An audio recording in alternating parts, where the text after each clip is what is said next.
Hello, everyone. A few days ago, Mr. Peter Obi was in Bauchi. I think there was something that was going on with Good Luck Ebele Jonathan's foundation, and he spoke there. And he said many things, amongst which were, SANS defending people that do not have certificates, and saying he said quite a lot of deep. It was very short. The video was very short, the part, but the message was so succinct, apt, get to the point, told everybody what it is, called everybody for what it is, mentioned all the wrongs in this country in just like a minute, or two. And just earlier today, I saw this Festus Keyamo tweet. Oshun election has come and gone. The people of Oshun stayed, stayed on Caracas, did not waste time. Also, you saw a lot of things going on, shenanigans and what have you. The INEC trying to do INEC, Tinubu try being Tinubu and all of that. And the Oshun state governor came out to thank, I don't know whether he thanked the people. I've not watched the full video, so I won't be in a position to make a very accurate statement on that. But he came out to thank Mr. Bola Ahmed Tinubu, also pledging his support for him 2027. The next thing, Festus Keyamo comes out and he says, "Thank you, Governor Ademola Adeleke, for the public and unequivocal endorsement of Bola Ahmed Tinubu." He had president, but that's his president. And he put his Twitter handle official, but for the 2027 presidential election, "You are a man of integrity and honor," Festus Keyamo said. And he said, "Agreement is an agreement." That's a whole sir. In a democracy, you're talking agreement in as an agreement. Whatever that whole shenanigan and nonsense was, one thing you cannot take it away from the people of Osun State is that they stood. Irrespective of whatever shenanigan, they stood, they did all. But one thing I also want us not to go away with is to have this sense of, oh yeah, everything is going to be okay. That was how they used IREF in Osun State. Everything was not okay. From now till election, nothing is okay. It is you that will determine that things will be okay, and you have the capacity to determine. So every one of us, the people of Nigeria, we have the capacity to determine. So just focus on that. You see this kind of message that comes from someone who is a senior advocate of Nigeria, not just a senior advocate of Nigeria, but a human rights defender at one time, have turned to defense of unjust processes, unjust practices, and all of that. And look, let me tell you something. If there's anyone who has a right to speak on issues like this, I can tell you at least I've earned the badge to be able to. I had opportunity to partake in an unjust process, and I had the capacity and ability, thank God for that, to be able to say no, to be able to say no, which is what a lot of people in politics they can't say. Let me tell you, in that politics, you have the worst kind of ass lickers in that place. It's unbelievable. You will see grown-up men, liver couple they don't have, no courage, nothing. They are just people who are just there, you know, they are just toys, they are slaves. So sometimes when you see them behaving in such reckless, arrogant manner outside, it's probably from the guilt of what they have had to go through, and then they are now doing was transfer aggression on the people. You will see men who any small thing they don't fall for ground. To kneel down, know they had them. To sleep for ground, they get back person, know they have them. To get leave, I think is that desperation to be in something,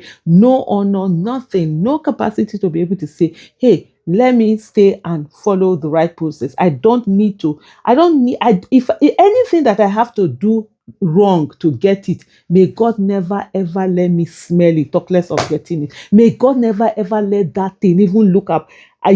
Attractive to me. One of the things I've realized a few days ago, someone called me, and in the process, this their whole thing. People always say we should leave AD. Yeah, people don't have value. What's the value? Well, let Peter Obi go. Let him go. Now they are calling to tell that if they are going to win, they have one kind of nonsense kind of.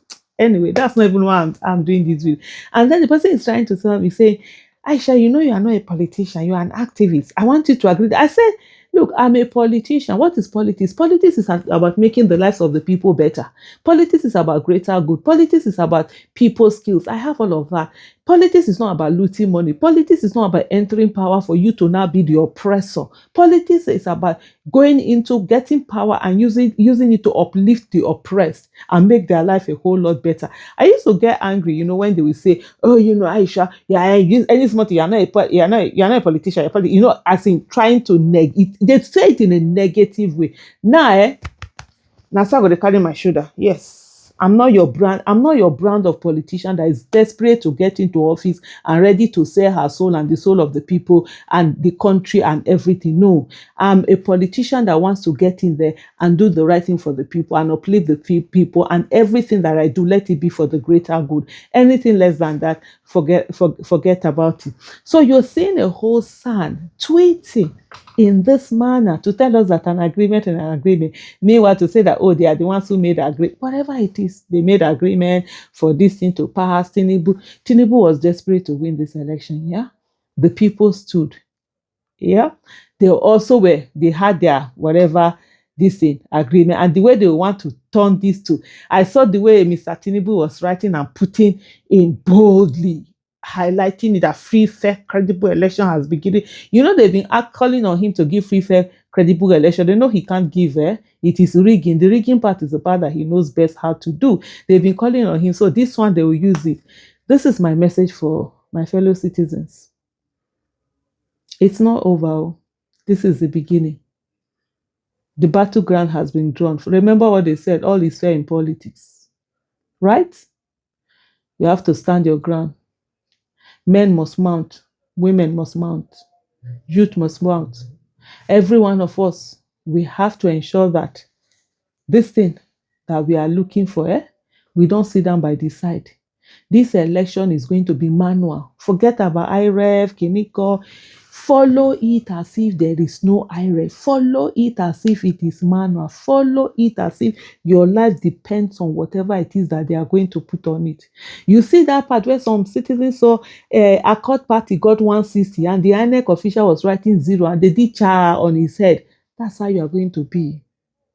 Follow everything. Don't let your guard down. No, this is the time for you to be more aware, more vigilant. Put everything. And let me tell you something.